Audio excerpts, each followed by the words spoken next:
came by today to see you. Oh, I had to let you know. If I knew the last time that I held you was the last. Una ko nakilala si JR, December 2001. Nakilala ko siya through his brother, si JJ, kasi kaklase ko siya sa SPACBA. Sobrang tagal na namin magkasama, 23 years na kami together. Sa October 30, 2024, 13 years na kami married. Kagaya na sinabi ng lahat na nakakakilala sa kanya, sobrang bait ni JR. Sobra naman talaga. Sobrang bait na anak, kapatid, sobrang bait na asawa, sobrang bait na ama, mabait na ama. Kaya lahat ng magsabi sa kanya, walang ibang masabi kundi magagandang salita dahil sa sobrang bait niya. Ang mamimiss ko sa asawa ko, yung magchat-chat siya, laging, ang tanong niya agad sa akin, "Be, kumain ka na ba?" Tapos ang chat niya lagi, "Kumain ka na ba? May gusto ka bang pabili? Be, anong problema? Okay ka lang ba dyan?" Kahit nasa oras ako ng trabaho, magchat-chat siya. Yun yung mamimiss ko ngayon. Pag umuwi ako galing trabaho ng alas 11 ng gabi, maabutan ko siyang gising. Sasabihin niya sa akin, "Hindi ako natutulog kasi hinihintay kita. Gusto ko pagdating mo, tsaka ako matutulog, sabay tayo." Ngayon, pag uwi ako galing trabaho, makikita ko, wala nang tao sa pwesto mo ng higaan natin. Pag umaga, saka pag gagabi, yung oras ng inom mo ng gamot, wala na. Pag nakikita ko yung mga gamot mo, nandiyan na lang sila sa lalagyan. Lahat ng ginagawa mo, maaalala ko pag wala ka na. Ngayong wala ka na. Sana, be, gabayan mo ko. Kami ni FJ. Lagi mo kaming babantayan. Saka, wag mo nang isipin na kung ano man kami ngayong mga naiwan mo kasi mag-aalalayan kaming lahat para mapanatag ka sa kabilang buhay. Ang daya mo nga eh. Sabi mo, magpapakasal pa tayo sa simbahan. Hindi na natuloy. Kung nasan ka man ngayon, sana payapa ka na. Mahal na mahal kita. Lagi mong tatandaan. Kung ano man ang pagkukulang ko sa'yo, nabubuhay ka. Sana mapatawad mo ko, Ben. Lagi mong tatandaan, mahal na mahal kita.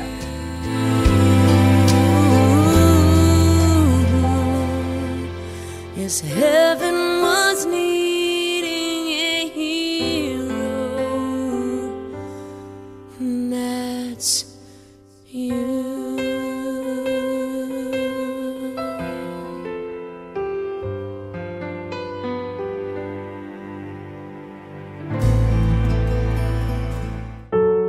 Obviously, bilang anak ni tatay, bilang anak ni Jocelyn Masangil, I have a lot of memories with him. I have a lot of memories of him.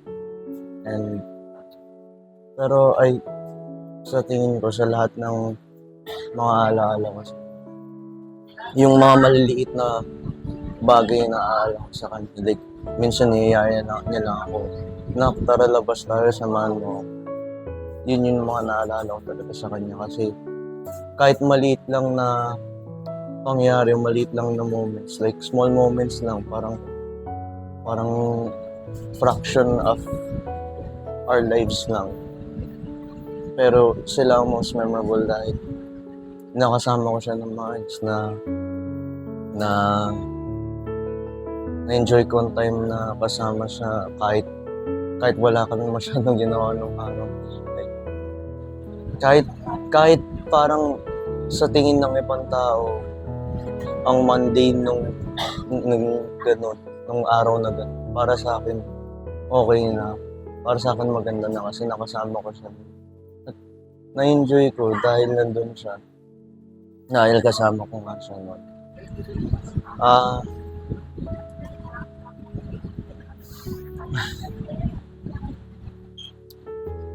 So yun nga, and ang hirap ang hirap talaga na i-accept na ganito na talaga na wala na talaga siya. Pero bago magyari lahat yun is inano niya na rin sa akin, sinabihan niya na rin ako, anak, pag may nagyari man, lakasan mo ang loob mo. Supportahan mo si nanay. Okay. Kahit bago naman magyari ang lahat ng ganun, sinasabi niya sa akin, pinapalakas niya ng loob ko. Kaya, ayun.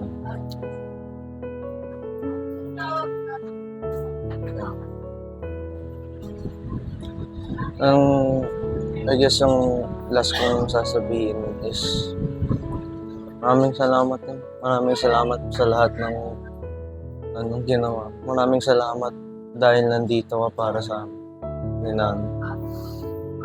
Maraming salamat para sa iyo talaga.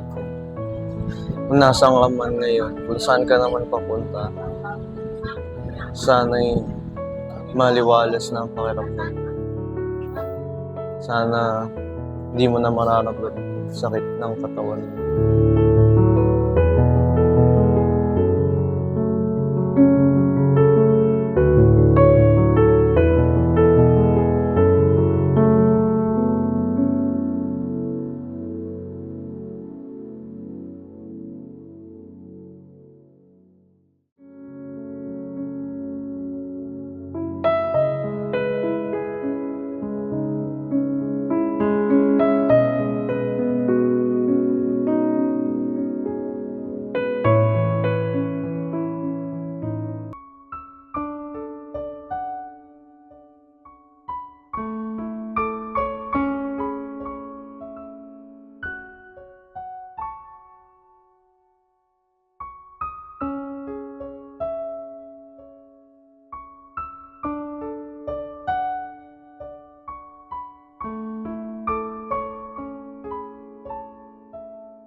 Alam mo, JR, hindi ko malilimutan sa iyo. Lagi tayo magkasama tatlo ni Papa. Namamasyal tayo tatlo sa mall, sa Robinson, nung iniyakan po kami. Naglalakad tayo noon, tatlo. Sabi mo, Papa, mahal ko kayong dalawa ni Mama. Iyakan po kami pareho pag gano'n. Naglalakad tayo tatlo. Pagkatapos noon, lagi tayo magkasama sa dialysis. Hindi ka na namin lulubayan noon. Madaling araw pa lang, umaalis na tayo. Tapos, minsan yayakagin kita mamasyal. Sabi mo, hindi ko na kaya ba. Hindi na ako makakalakad. Sabi ko, sa susunod, magdala na lang tayo ng wheelchair. Tumango ka lang sa akin. Nagdala nga tayo ng wheelchair. Sandali lang naman tayo dahil napagod ka na. Ang hindi ko malilimutan na yung lagi kang kinakamutan sa pag nagpapakamot ka sa akin. Nagpapahimas ka sa akin sa ulo. Hinihilot kita. Ngayon, wala na akong hihilot eh. Wala na akong kakamutan.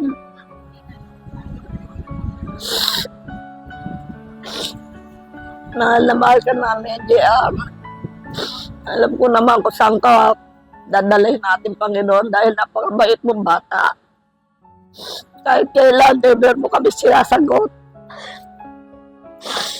Hindi ka man lang nagagalit sa amin kahit na ano. Kahit nagagalit ako sa iyo, hindi ka man lang sumasagot kahit na piraso. Magpasensyahan mo na ako, JR. Alam mo naman na ugali ko. Masyado akong bunganga minsan. Minsan naman wala na yun. Katapos noon, tatanungin na kita kung ano gusto mo pagkain. Kung gusto mo mamasyal tayo.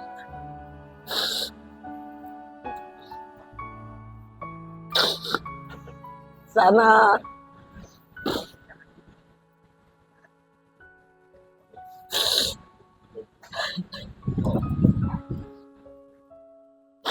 mahal na mahal ka namin ng iyong mga kapatid. Hindi ka namin malilimutan. Araw-araw dadalawin ka namin ni Papa. Kahit anong oras. Dahil lagi kami pupunta kay tatay, sama ka rin namin doon, Papa. Kaya doon kita nilagay. Actually, gusto niya sa Everlasting. Bumili kami dalawa sa Everlasting. Sabi niya, ma, gusto ko sa Everlasting. Ora mismo, bumili ako ng paglalaga niya doon, ng lupa. Sabi ko, sige, kinahaponan, binayaran ko yung kumuha kaming dalawa. Nagulat na lang ang papa niya, meron ka na pala doon. Sabi niya sa akin. Doon ko gusto. Nung huli na, nung hindi na, sabi ko, nagbibiroan kami, sabi ko, JR, saan ka ba talaga, hindi ka naman madaretsa na, saan ka gusto mo ilibing kung sakali man. Hindi ko siya dinadaretsa ng gano'n. Basta sabi ko lang, JR, sana, basta sumagot siya, mabahala na kayo kung saan niyo gusto. Kaya yun ang aking inanong salita niya na lang, sinunod. Pagkatapos noon, yun, namasyal nga siya doon sa cemetery doon sa Everlasting. Akala niya, doon siya namin niya, ma, saan ka nagpunta? Sabi ko, alam mo namang, lagi kami nag-aalala pag nawawala ka. Sabi niya, ma, nagpunta ako doon sa sa Everlasting kasi baka mamaya may nakalibig ka. Hindi naman ako mailagay doon. Minsan nagkakamali sila ng ng pinaglalagyan. O ano nakita mo? Sabi niya, may nakalibing na pala doon sa tabi ko. Hindi mabuti, may kapitbahay ka na. Sinabi ko pang gano'n. Pagkatapos noon, bumiti lang siya sa akin. Tapos wala pa ilang araw, na-hospital lang siya. Na-ICU siya na 2 linggo. Pagkatapos ng 2 linggo na yun, siya, na-revive siya, nakaligtas naman siya doon sa na yun, sa crisis na yun. Walang ilang araw na ilabas namin siya. Pagkatapos na naman, wala pa 10 araw, nandun na naman siya sa ospital. Hanggang sa 1 linggo na siya doon sa kama, sa kwarto. Sabi ng mga doktor, pero nakikita ko, humihina talaga siya. Sabi niya, ba, mahal na mahal ko kay ni Papa. Sobra, sabi niya, Yaya. Kaya sabi ko kay Tuto, patawag mo na yung mga kapatid niya. Nung tinawag nung gabi na yun, nung hapon na yun, nagyakap pa na sila lahat. Yakapin niyo ako, sabi niya, Yaya. At halikan niyo ako. Papa, pasensya na kayo. Sabi niya, bigay siya pasensya na rin, sorry. Hindi ko alam kung bakit. Pagkatapos doon, yun na nga, yung umagal gabi na yun, sabi niya, ayokong matulog. Sabi ni Jomer, Brad, ba't hindi ka natutulog? Sabi niya, Brad, ayokong matulog, baka ako hindi na magising. Katapos nung umaga na yun, hindi nga siya natulog, paidlip-idlip lang siya. Makamutan mo ako pagdating ko noon. Kinamutan ko naman siya. Pagkatapos nung kinamutan ko naman siya sa ulo, tsaka sa likod, napaidlip siya ng konti. Pero nag-ano na siya noon. Tapos dinala na siya sa sabi ng doktor, kailangan na natin siya i-ICU. Sabi ko, hindi kami makapag-desisyon na ICU siya. Ang dami-dami pinagtanungan, pati sa dialysis, nagtatanong kami kung sino-sino. Sabi nung nagda-dialysis sa kanya, kung ako sa inyo, hindi ko na i-ICU kasi masyadong pagod na siya. Sabi ko nga, ayoko sana i-ICU. Sabi ko to, doon sa papa niya, paano ba to? Hindi naman tayo makapag-desisyon ng tama. Kinausap niya yung doktor. Sabi niya, kailangan natin i-ICU siya. Yun nga, sabi ng doktor, hindi pumayag na rin, naliwanagan naman yung ama. Kaya lang, hindi pa rin kami makapag-desisyon. Kaya tumawag kami doon sa kapatid niyang nurse. Sabi ko, tawagan mo yung kapatid mo. Dahil nurse naman siya. Kaya pumunta dali-dali doon. Eh, desisyon na yung kuya niya. Ilaban na lang natin siya, pa. Para wala tayong mas pagsisihan. Kaya ayun, pumayag na rin kami. Na lagyan siya ng tubo. Tinubuhay siya. Wala pang tatlong ni-revive siya ng unang revive niya. Medyo okay pa. Nung pangalawang sumpong, na naman. Inatake na naman siya. Sabi, nakatibukan na naman yung niya. Yung pangatlo, sabi ng mga doktor, Kernel, anuhin na namin. Ang dami niyang doktor. Nagpuntahan lahat sa kanya. Inano nga siya ng sabi niya 2 minutes lang. Pagka ng 2 minutes, hindi na umabot ng 2 minutes, wala na nga, na siya, hindi na siya humingi. Yun ang hindi ko malilimutan sa kanya. Mahal na mahal ka namin, kaya hindi ka namin malilimutan. Kahit kailan. Salamat. Diyos na ang sa iyo, anak. Nandiyan naman sila tatay, kasama mo naman. At saka sila nanay. Magkikita-kita na rin kayo nila sa taas. Alam ko naman maganda ang pupuntaan mo dahil sobrang bait mo sa dami ng mga kaibigan mo. Tsaka mga pinsan mo. Nagpapasalamat ako sa lahat ng mga pinsan niya na gumawa ng program sa kanya. Lalong-lalo na doon sa bayaw nila sila Regine, kay Monmon. Siya yung malaking naitulong sa amin. Pagkaka-hospital dyan na 2 beses. Siya ang nanghingi sa mga senador at sa mga congressman. Tinulungan niya kami para sa financial namin. Salamat sa lahat-lahat at lahat ng tumulong at lahat na makikipag-ibig sa amin, lahat ng dumamay sa amin. Thank you.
na kung saan ka man at sa iyong mga paruroonan. Si Lord na bahala sa iyo. Kung may pagkukulang man kami, pagpasensyahan mo na lang. Ang bata kasi na yan, super babait. Hindi marunong sumagot. Kahit ano lang na iutos mo sa kanya, kasama ko yan sa lahat ng lakad ko, kung saan man ako ma-assign.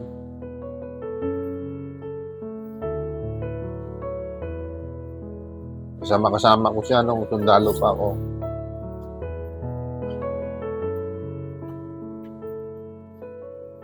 Alam mo naman kung gaano ka namin kamahal ni Papa.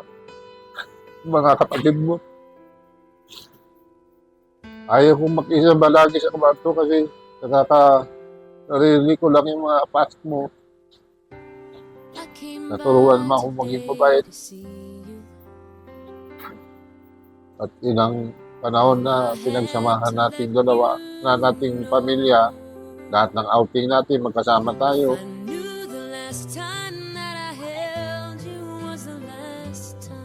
Kahit may naramdaman ka na, pero pinapakita mo pa rin na nakakuan ka, maayos ka pa rin. Kaya, sa'yo ko lang nakita ngayon, napakarami mo palang kaibigan. Kahit sabihin na natin na walang-wala ka minsan, ultimong kakainin mo na, binibigay mo pa rin pala. Hindi mo man lang sinabi sa akin. Kaya minsan napapag-isipan ka na rin ni mama mo ng hindi maganda. Sorry na. May mga kaibigan ka pala na tinulungan mo na hindi. Na hanggang ngayon nagpapasalamat sa'yo.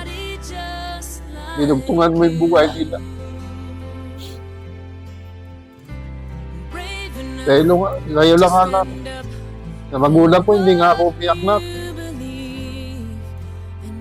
Masakit pala yung ikaw isa sa pamilya ang mawawala sa atin.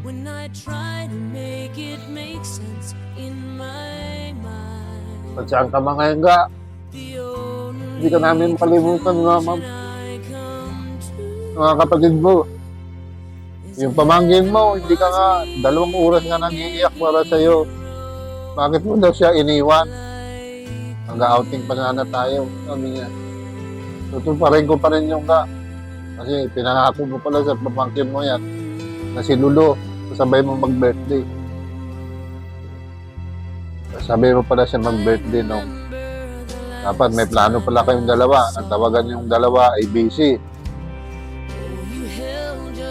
Itutuloy ko pa rin yung mga sitwasyon na yun at mga relasyon mo sa pamilya ng Sahulan, Ilaes, na ngayon hindi humiwalay na tumulong sa amin at magdamay sa iyo. Si Monmon na lahat ng kulangan natin binibigay at tinutulungan tayo sa mga senador sa congressman. Sasalamat ko rin sa mga tiyahin mo. May Auntie Gingging na galing pa ng Visayas nga nung nasa Iloilo tayo. Palagi ka pala doon sa kanila, nagkukwento rin. Hindi nila matiis na hindi ka uwihan dito. Sa mga Piñaplon, mga pinsan ko sa San Mateo, mapasalamat ako sa kanila. Hindi nila matiis yung anak ko na hindi puntahan. Kaya kay Junior, kaya kay Lucy, sa pamilya nila lahat, sa Karapatan family. Kasi memorable ka sa kanila. Dahil nakita niya kung gaano ka kabait sa kanila. Never ka na nagsumagot sa akin. Hindi ko matandaan, sinagot mo ako. Extra player pala.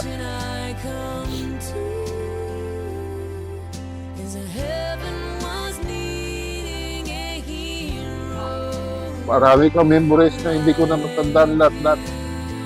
Pag nagsusulo ako na, ko lahat naalala. Kung may pagkukulang mang sorry mga.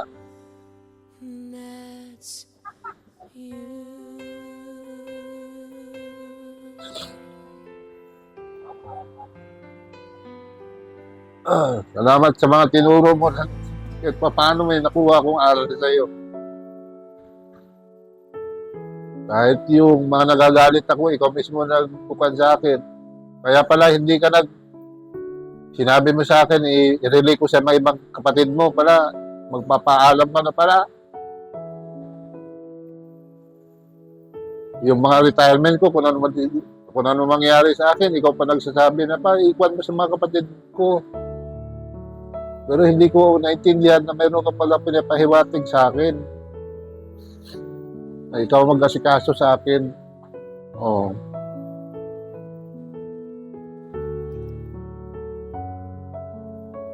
Sayang hindi pa natin natuloy yung mga plano natin. Hindi ko naikwan sa iyo yung hindi ko na yung blukuran na sinasabi mo, hindi natuloy. Hindi tante natuloy. Mga gusto mong magsama-sama sana tayo. Pero na, hindi ka namin makakalimutan kahit kailan.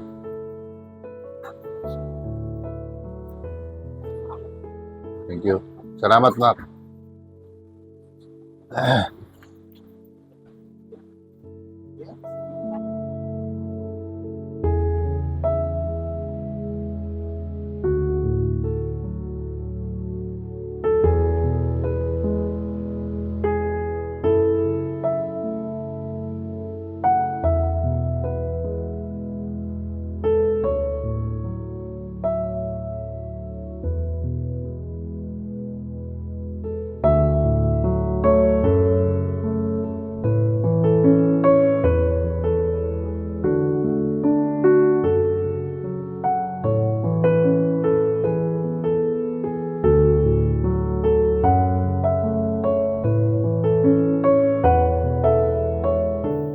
Sa ngalan ng Ama at ng Anak at ng Espiritu Santo. Sumainyo ang Panginoon. Magandang hapon sa inyong lahat, mga kapatid. Ialay natin ang banal na misang ito para sa ating kapatid na yumao. Sa tubig ng biniyag, si Josare Jr. ay namatay kasama ni Kristo at kasama rin niyang bumangon sa bagong buhay. Makahati naman siya ngayon kasama ni Kristo sa kalwatiang walang hanggan.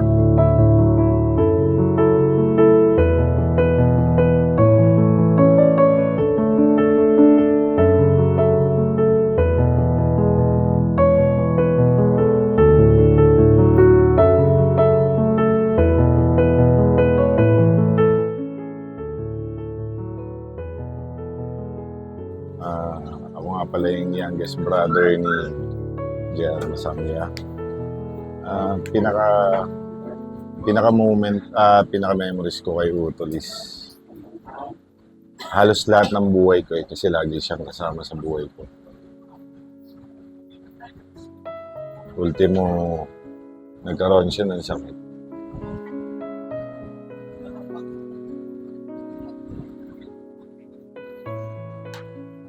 Ako pa rin yung kasama niya.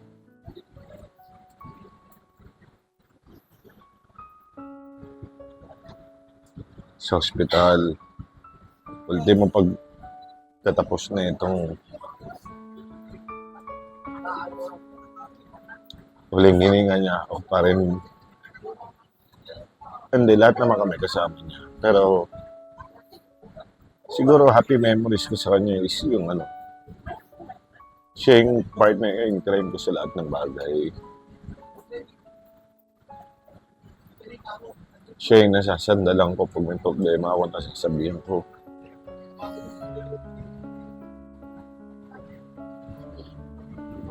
Siya yung pinakamabait sa amin magkakapatid eh. Siguro pwede ko siyang sabihin na siya yung pinaka-the best na kapatid ko or pinaka-the best para sa akin bilang isang kapatid. Siguro yun, hanggang doon lang. Basta the best kuya ever. Message ko sa iyo, kahit di mo naririnig, alam mo naman yun. Na mahal ka namin. Ginawa namin lahat ng the best para sa iyo. Kaso ikaw mismo ayaw rin ng ibang sinasabi namin ni Papa. Mahal na mahal ka namin, kuya. Hanggang sa muli.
JR, si ate to, mahal na mahal kita, alam mo naman yon, di ba? Hindi man lang ako ganun ka-vocal, pero alam ko naman na ramdam mo yun. Mula pa noon, nung bata tayo, at hanggang sa huling sandali mo dito sa mundo. At least no more pain, di ba? Saka, lahat naman tayo mapupunta dyan eh. Antayin mo lang kami, okay? Saka lagi mo kami lagi mo kami maggabayan, lalo na yung si FJ, saka si Karen, saka yung mga pamangkin mo nito. Ayun, yung sinabi mo na ang tapang-tapang ko, mas matapang ka. Kasi, di ba, hinarap mo lahat ng pagsubok ng buhay hanggang sa huling sandali na kinaya, sa huling sandali na kaya ng katawan mo. Alam ko naman na may hangganan lahat tayo. Lalo na yung pangangatawan natin. Kaya dahil din sa'yo, natutunan ko rin na alagaan yung kalusugan ko. Siyempre, alam mo naman, ako lang naman na inaasahan ng dalawang pamangkin, si Aisha sa si Kiel. Kaya, yun, mahal na mahal kita, JR. And we will miss you forever. Love you.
Yeah.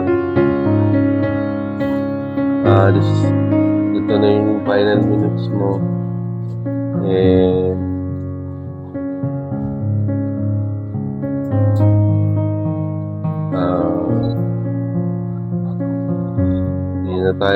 hindi na kita makikita ulit. Sana maging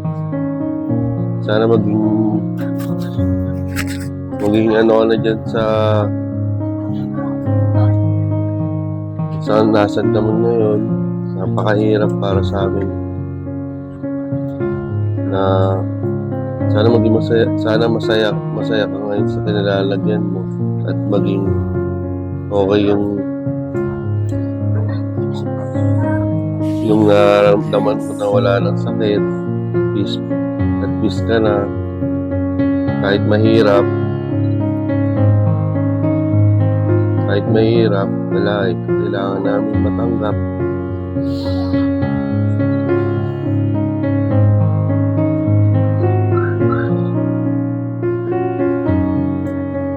kulang na kami.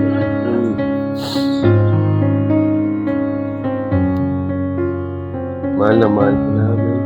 Ang dami. Marami nagmamahal sa iyo.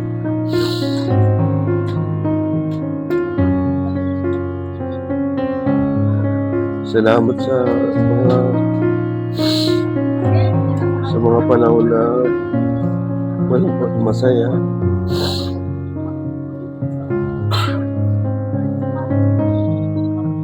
Mga malungkot masaya, mga ngiti at iyakan na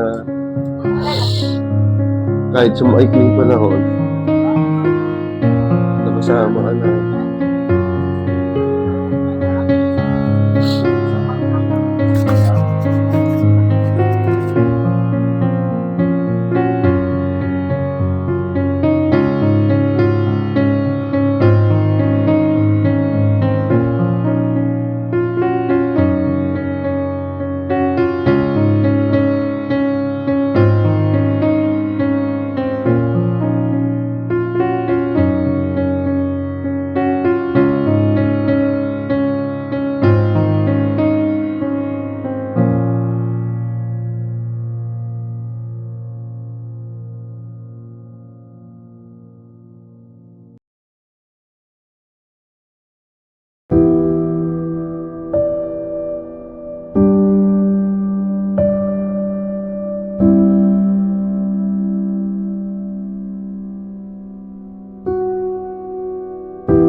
Ako nga po pala si Arvin Karapatan na kumbaga sa magpipinsan kami, ako yung naging close sa magkakapatid kasi napatira ako dito sa kanila.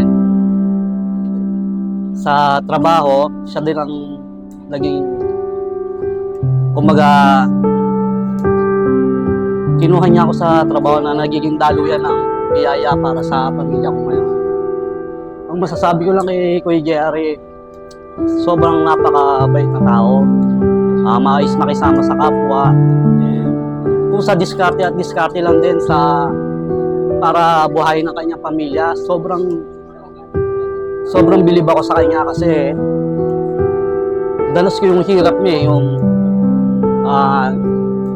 nag-tricycle siya, tapos pagka yun sa mga scrap, talagang pinupush niya para magkapera lang siya, may bigay siya dun sa pamilya.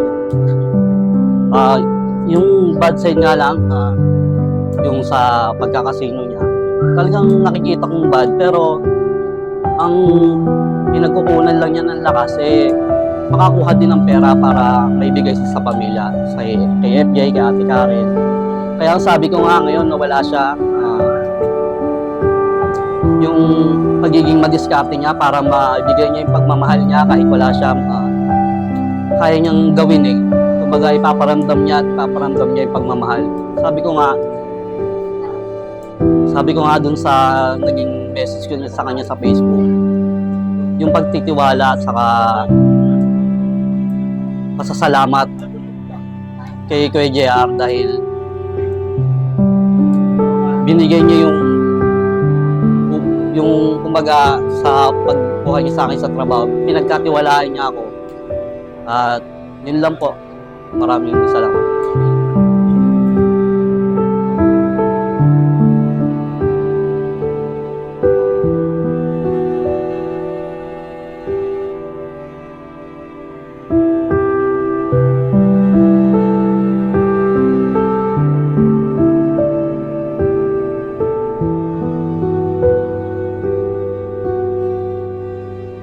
Ewan kuya. Marami tayong pinagsamahan. Ako yan.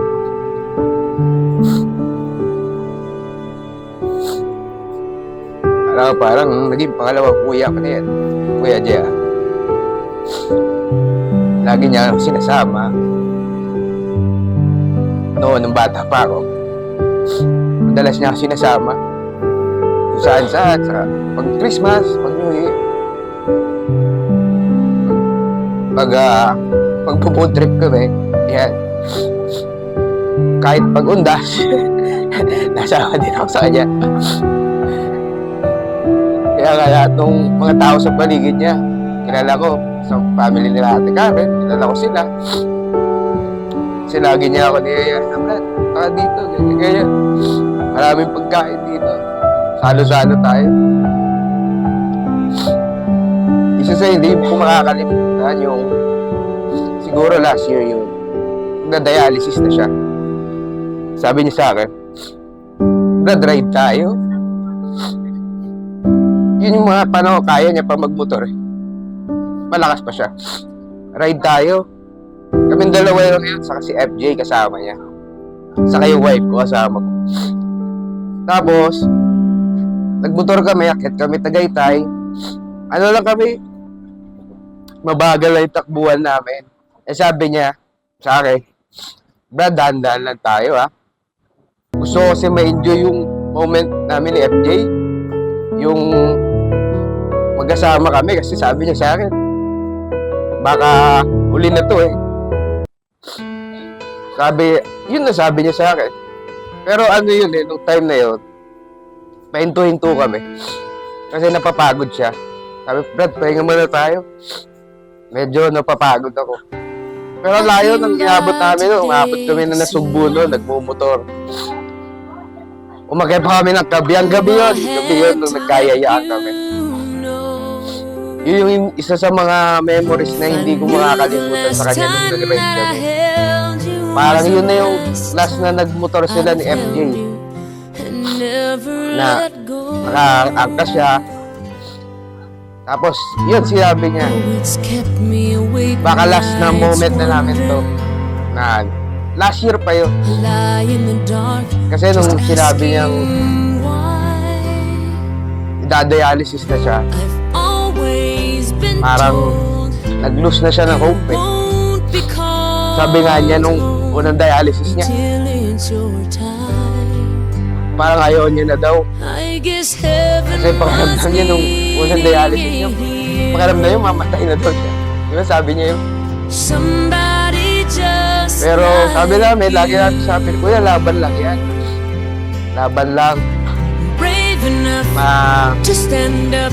Tatapos din yan. Eh, yun nga.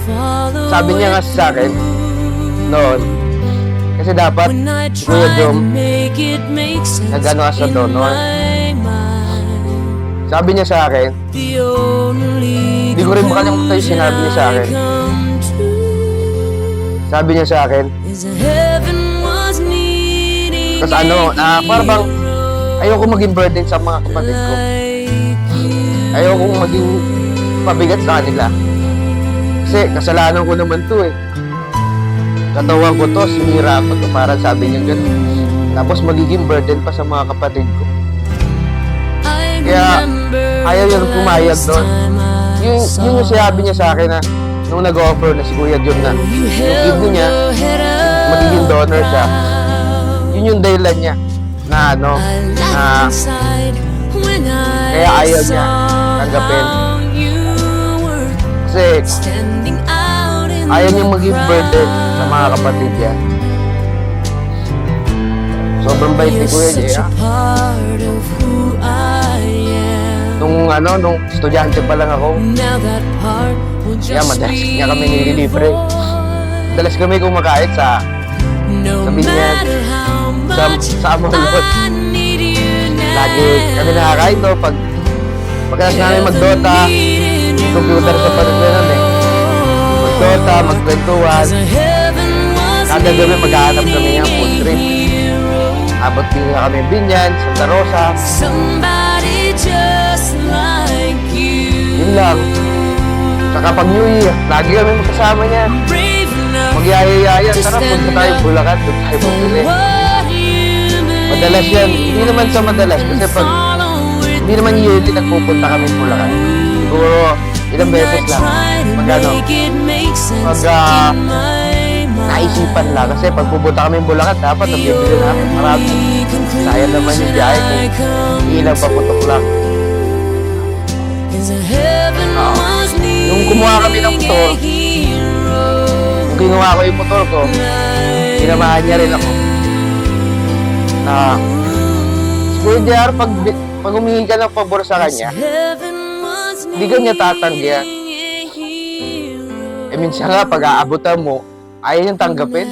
Sabi niya, wag na, Brad. Hindi ko, hindi, kuya, okay lang. Nag-effort ka naman eh. Alam mo yan ni Kuya JR kung gaano kita kamahal, kuya. Alam mo yan. Di kita, nung mga time na nagkaroon ka ng problema, lagi ka napunta sa bahay, di kita iniwan.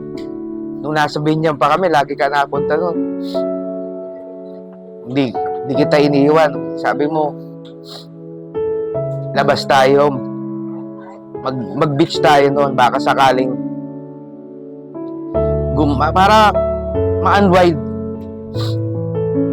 Isa yun sa memories na hindi ko makakalimutan sa'yo, kuya.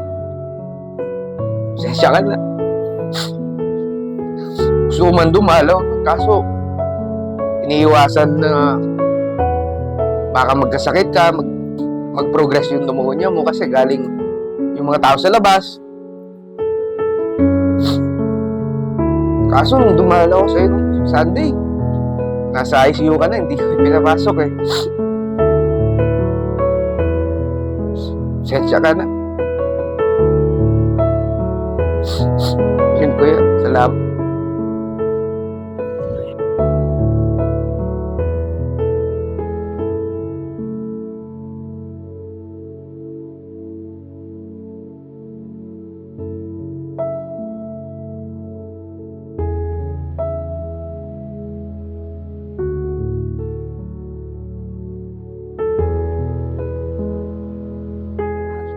Alasaya kong magsalita eh. Kaya gusto magsalita para kay JR. Kapatid po ako ng papa niya. JR po napaka bait na pamangkin. Malambing. Tsaka hindi mo yung kailangan lapitan para batiin ka.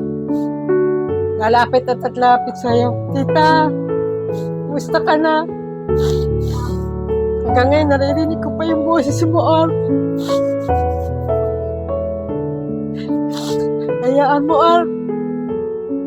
Kikita-kita naman tayong lahat sa heaven, eh.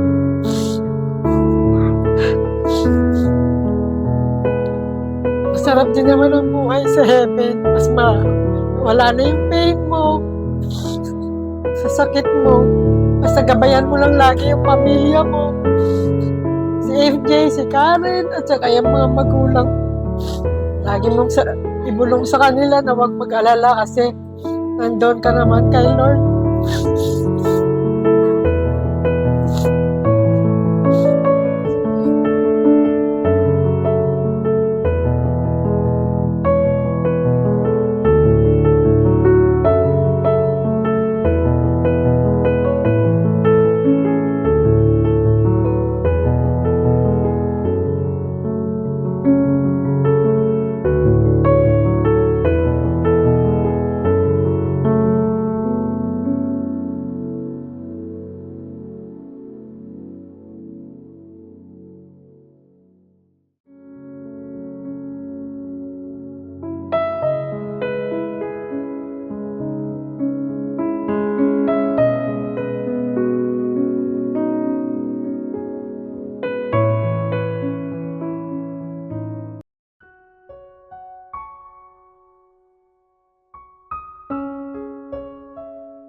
Muna magpapasalamat sa mga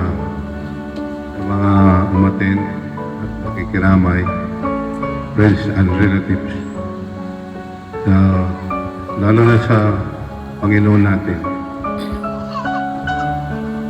Sa pamilya ng Masangya, si Angel Jr., membro ng pamilya, Karapatan, Ansahulan, family, anak ko at kapatid ko. Si Jim Titing na hindi makalimutan, araw-araw sa bahay din sila. Umaten na kaibigan ni DR, kaibigan ko, kaibigan ng pamilya namin. Sila Ate Lucy, na kamag-anak ng misis ko. Si Jim Pilay, Pinaflor, family, at lalo na yung walang sawang pagtulong ng paano namin mairaos ang mga bill namin sa ospital. Si Monon Honore, nilalapit sa mga Senate at Congress at mayroon na pwedeng kayang lapitan sa pag-ihirap ni DR. Magabi ng kapagkuhan na rin ako sa inyo. Nais ko pong pasalamatan ng lahat-lahat. Ayaw ko na pong pahubain ng dalamhatig namin nasa pamilya. Si Lord na umaga sana. Maraming salamat.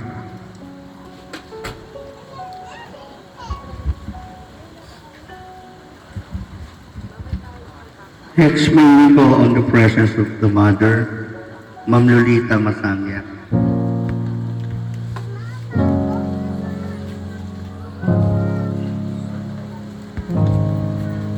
Magandang hapon po sa inyo lahat.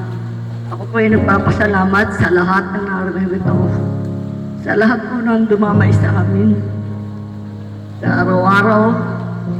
At lalo-lalo na po sa mga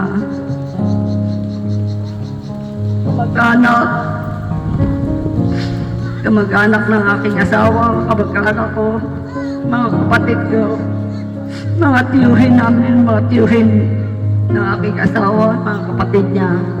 Maraming salamat po sa inyo. JR, si Lord na ang bahala sa iyo. Siya na yung gagabay sa iyo papunta ko sa Albert. Hindi ka namin malilimutan. Mahal na mahal ka namin. Thank you po sa lahat. Maraming salamat po. Lalong-lalo na po yung tumulong sa amin. Si Monmon Anore, lahat ng mga kaibigan ko pong nandito. Sa lahat-lahat po. Hindi ko na po alam kung sino-sino. Mga kapitbahay ko po. Thank you po sa inyo lahat. Maraming salamat po. Next, may we go on the presence of the wife, Ma'am Karen Masangya.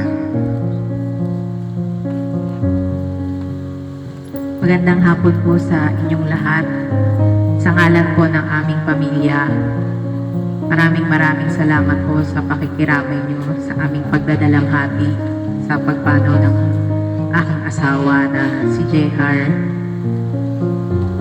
Alam ko po na bukod sa amin, kayo rin po ay nakakaramdam ng kalungkutan dahil bawat isa po sa atin ay na maging parte ng buhay natin si JR. JR, hindi ko alam kung paano mabuhay nang wala ka. Pero, pipilitin kong mabuhay ng para sa anak natin. Naman yung bilin mo sa akin kung anong mangyari sa'yo. Ako nang bahala sa anak mo. Pahinga ka na. Pagparamdam ka, paminsan-minsan, okay lang, di ako matatakot. Kasi alam ko naman na mahal na mahal mo ko. Alam ko naman na gusto mo lagi akong masaya. Siguro nung mga nakaraan nung nasa ospital po siya, yun po talaga yung Kasi natatakot na ako, hindi ko na alam kung anong mangyayari sa kanya. Nung time na nag-cardiac arrest na po siya, nasa loob ako ng ICU, hindi ko na alam kung anong hihilingin ko sa Diyos. Hihilingin ko ba na gumaling siya, na mabuhay pa? O hihilingin ko na kunin na si JR para matapos na yung paghihirap niya? Kaya nasagot ng Diyos nasagot na yung tanong ko na instead na mahirapan ka na, balik ka na lang kay Lord kasi kinukuha ka na niya. Tama na daw yung paghihirap mo. Lagi mong tinatanong, pag kaya nawala ako, iiyak kaya si Papa? Iiyak kaya si Mama? Mga kapatid ko, iiyak kaya? Yun yung inaano ko, yun yung tanong niya lagi sa akin. Sabi ko, syempre magulang mo yun. Sabi niya, ikaw iiyak ka ba? Syempre, iiyak ako. Baka nga hindi ko kaya pag nangyari yun. Kasi yun ang lagi niyang sabi sa akin. Sabi niya, paano pag wala na ako? Mag-aasawa ka ba ulit? Sabi ko, niisip mo pa yun. Sabi ko sa kanya, pag nangyari yun, si FJ na lang ang iisipin ko. At saka yung alaala mo. Kasi tama na yun para sa akin na nabuhay ako nakasama si JR. Na halos siya yung nagtaguyod sa akin ng mga panahon na nagkasakit ako. Na parang hopeless na. Na mahina na rin yung asawa ko kasi kahit wala pa siyang CKD noon, may sakit na talaga siya, diabetic na talaga siya. Pero kahit na ikain siya, diabetic siya, lahat kaming pamilya, inaalagaan niya. Kaya yung tanong mo kung iiyak kami, nakita mo na ha? Yung tanong mo na marami bang makikipaglibing sa'yo, nakita mo kung gaano kaming karaming nagmamahal sa'yo. Sa people lahat na nagluluksa o nagdadalamhati ngayon, alam ko po nakangiti si JR. Kasi alam niya, naramdaman niya na mahal natin siya. Paalam na, mahal kita. Magandang hapon po sa lahat. And salamat nga rin po sa pakikiramay niyo po lahat. Sa lahat ng mga alaala ko, sa lahat ng mga naalala ko sa aking dati, yung maliliit na bagay talaga yung naalala ko, na nakakasama ko siya kung saan-saan, kung ano mang ginagawa namin. Kahit yung kaming dalawa lang magkasama lang, may ginagawa kung ano may pupuntahan.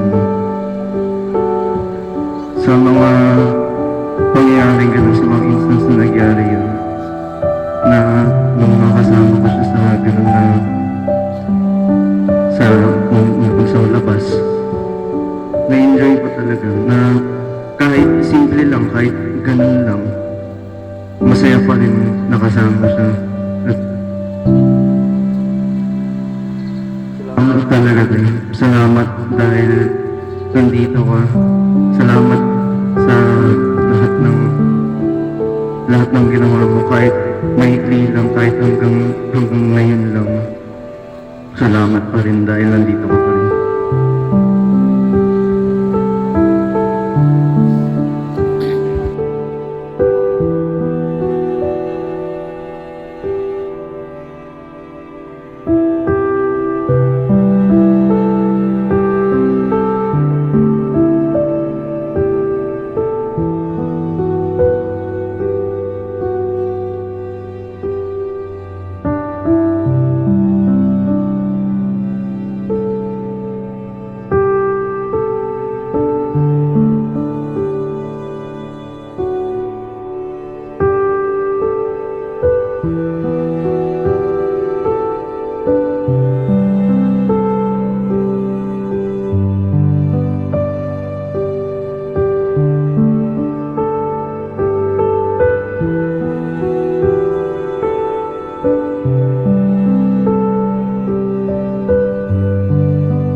Lalo sa huling mga sandali niya.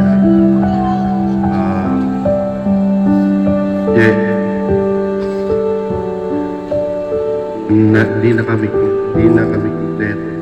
Kasi wala. Kulang na eh. Sana sa pinalalagyan mo ngayon. Sana sa pinalalagyan mo ngayon maging wala ka nang nararamdaman na kahit anong sakit, malaya ka na. Sa mga darating na mga panahon, hindi na namin alam kung paano dahil kulang na kami. Maraming salamat sa ng maliligaya, malungkot. Pagkakataon na nakasama ka namin, napakahirap dahil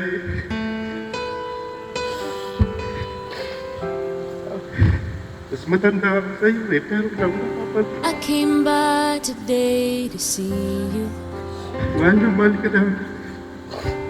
Oh, I had to let you know. If I knew the last time that I held you was the last time I'd have held you and never let go. Mainit na tanghali po sa lahat. Unang-una po, ingat. Pasalamat po ako kanina sa simbahan. Thank you po talaga sa lahat ng nakapunta po ngayon in spite of the weather. Sobrang inip. Saka medyo malayo rin yung magdadala natin kaya. Pero yung sabi po,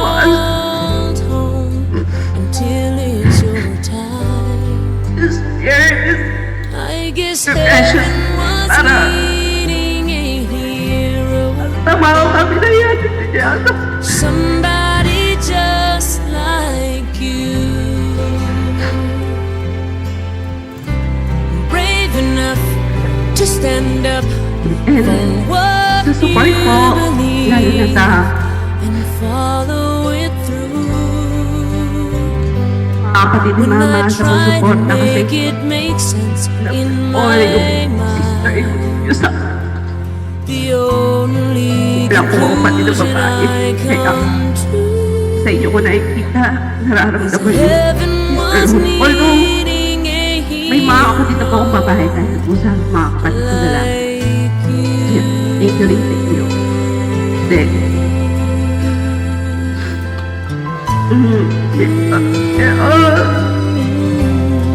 mahal ka ni ate ako. I remember the last time I Para kapag saw po kami niyan eh. Sabi ko, you held your head put your up life. proud. Put your life. Nagagawa ka. I laughed inside when I saw how you Kaya bago sa magkaroon ng ano, ng standing bago sa out in the madialysis. crowd. Dahil pinagdadasal na sana hindi po masyadong paano yung kidney niya. You're such a part of Kasi who talaga lagi po I talaga siya nagkakaroon araw-araw. Kahit bata po pa. Now that Siya po part lagi will just nagkakasakit. be Siya lagi void. na napipiti-itch. No matter how much Minsan may time na sabay ko pang nagkasakit. Nagka-dengue. Heaven Pero needed isa you po talaga yung lagi halos ulit ko. more. 'Cause heaven Labas-pasok sa was hospital, sa pedya, needing dahil din po sa hita. Kaya somebody talagang just maaga po talagang like bibigay yung you, katawan niya dahil po sa sobrang sama. brave enough Yun, to stand up marami-marami po for talaga sa lahat what ng you believe, kaibigan follow na it through. nag-spare din ng time para sa kanya dahil sobrang When I dapat niya po try talagang to kaibigan. make it make sense Dahil in sobrang kalabatin niya po eh. my Ultimo mind, side vendors po the dyan sa only labasan, conclusion kakilala niya, I come to kakilala niya. Kaya, is heaven kaya was at pahinga ka na. needing a hero. Kaya mo kami, gabayan mo kami nila mama at papa. Po. Yes, heaven was Yun nga po, needing halos lahat naman po ng pasalamatan. that's Thank you po. Meron pang umuwi galing Iloilo na Valdez family.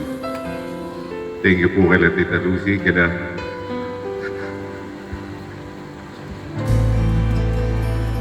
Moon, kila Tita Lucy, karapatan. Masangya. Sa uli, hindi nyo kami iniwan.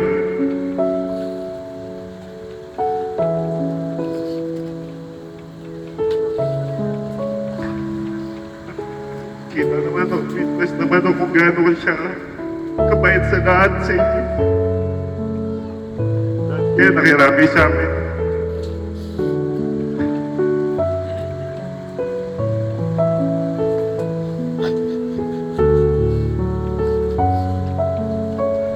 Sobrang mamimiss ko si Kuya kasi ako yung kasama niya eh. Nasama ako siya sa dialysis niya. MWM. Tatay ko, karilyepo ko. Pag may trabaho kami, si Papa kasama niya. Sobrang mamimiss ko siya sa lahat ng larak. Sobrang bait niya kasi bilang isang kapatid. Hindi lang kapatid. Kahit sa mga pinsan.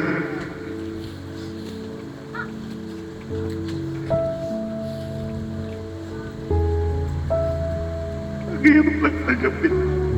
Sobrang bata niya.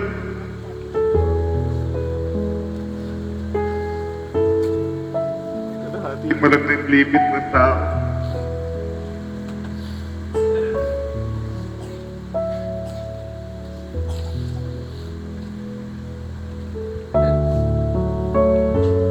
Hindi ka namin makakalimutan kaya. Mahal na mahal ka namin lahat na nandito. Hanggang sa muli.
came by today to see you. Oh, I had to let you know. If I knew the last time that I held you was the last time, I'd have held you and never let go. Oh, it's kept me awake nights wondering. I lie in the dark just asking why. I've always been told you won't be called home until it's your time. I guess heaven was needing a hero, somebody just like you, brave enough to stand up for what you believe and follow it through. When I try to make it make sense in my mind, the only conclusion I come to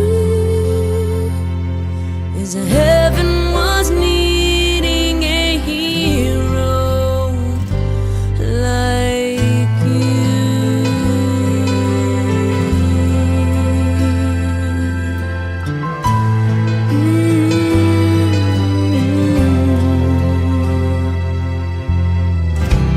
I remember the last time I saw you.